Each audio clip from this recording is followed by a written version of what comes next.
Good morning. Welcome to the world news of salmon farming for the 30th of July. Increased taxes cut Firda's profit by 90 million kroner. Firda Seafood Group is content with its 2023 results but expresses concerns regarding political developments affecting the industry. Reporting strong market conditions and biological performance, the company sees untapped production potential. Despite a consistent superior fish quality rate of 95%, there are efforts to improve fish welfare and reduce mortality. However, the company is troubled by uncertainties stemming from current tax policies, particularly the resource rent tax, which heavily impacted their earnings, resulting in a net income of NOK 388.2 million, a significant drop from the previous year. Firda Seafood highlights the need for immediate actions from the authorities to support innovation and development in the aquaculture sector. Sørsmolt increased profits by almost 4 million kroner. Sørsmolt, a fish farming company in Kragerø municipality, Telemark, saw its operating results nearly double in 2023 compared to 2022, with a substantial profitability increase of 88.5%. The company's revenue last year was NOK 38.1 million, marking an 11.8% rise from the previous year. The company's operating result increased by 88.5% to NOK 12 million, with pre-tax profits reaching NOK 13 million, a 67% uptick. Net profits jumped to NOK 10.1 million from NOK 6.3 million in 2022.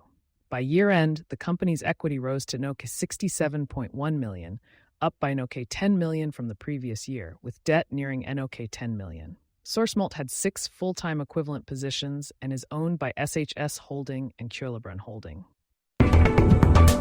Pharmaq broke the billion mark. Norway and Chile are drivers. Pharmaq, a fish health company headquartered in Overhalla, Trøndelag, achieved a record operating margin of 60.6% and surpassed 1 billion NOK in annual profit for the first time in 2023. The company develops, manufactures, and sells vaccines and fish health products to the global aquaculture industry. Their operating profit increased by 57.2% to 1.32 billion NOK, and their pre-tax profit rose by 78.7% to 1.38 billion NOK, nearly doubling their 2022 profit to 1.08 billion NOK. Significant contributors to this success include the salmon markets in Norway and Chile.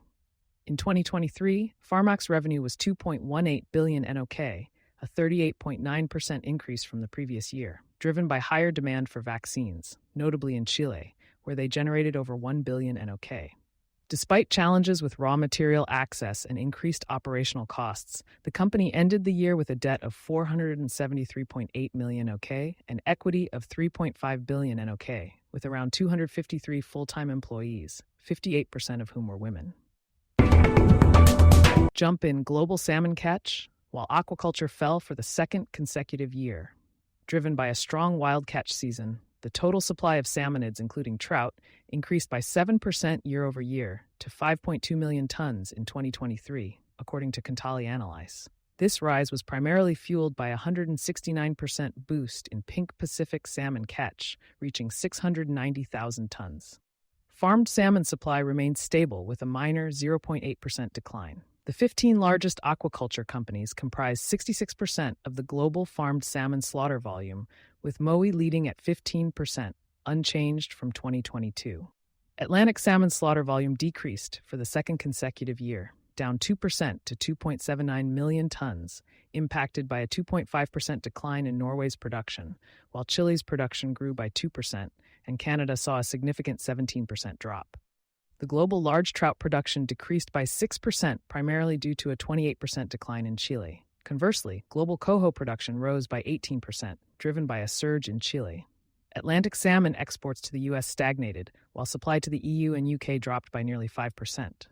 Japan's market contracted by 19%, whereas Russia's market rebounded. Wild-caught species totaled 1.9 million tons, up 57%, though prices fell, notably with Alaskan sockeye averaging a 49% price drop despite a 22% dip in catch volume.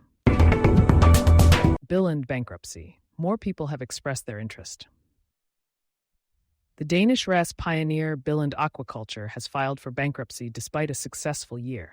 Various challenges in recent years have hampered the company's ability to secure capital for ongoing operations. CEO Christopher Lund, who took over in April, is exploring options for a new company to preserve as many jobs as possible.